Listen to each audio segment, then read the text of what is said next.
noong panahon ni PRRD, nakakaalis at nakakauwi ng ligtas ang mga anak nyo. Ibalik natin ang ganoong pamamahala sa bansa.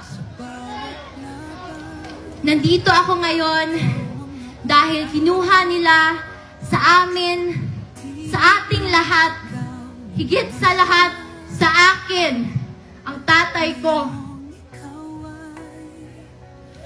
Noong March 11, 2025, nasaksihan ko ang pagkidnap at pag-abuso nila sa tatay ko. Imbis na krimen, korupsyon at kahirapan ang pagtuunan ng pansin ng pamahalaang ito, inuuna nila ang pagsira sa pamilya ko at sa lahat ng kaalyado nito. Pumili tayo ng matino at matapat sa paglilingkod kasi kung hindi, kawawa tayong lahat at ang mga susunod na henerasyon. Mahalagang magkaisa tayo sa araw ng eleksyon, May 12, 2025. Suportahan natin ang PDP laban senatorial slate o mas kinikilalang Duterte.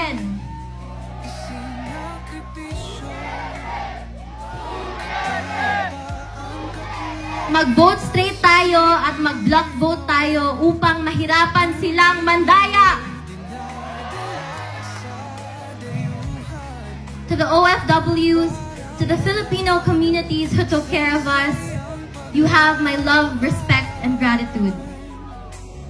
Sa katawhan nga nagpakita og walay undang nga paghigugma o pagsuporta, daghang salamat kay wa mi ninyo biyahe. Kamo ang nagapakusog sa amo tanan. May aabot ako na personal na mensahe ng tatay ko sa bawat Pilipino. Sabi niya, I did what I could for my country.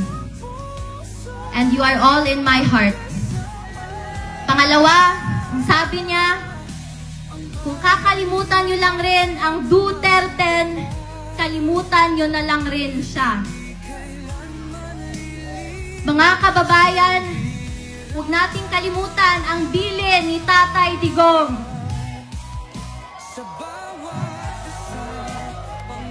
Sa mga kabataan, hinihikayat ko kayong magbantay sa mga boto dahil dito nakasalalay ang kinabukasan nating lahat.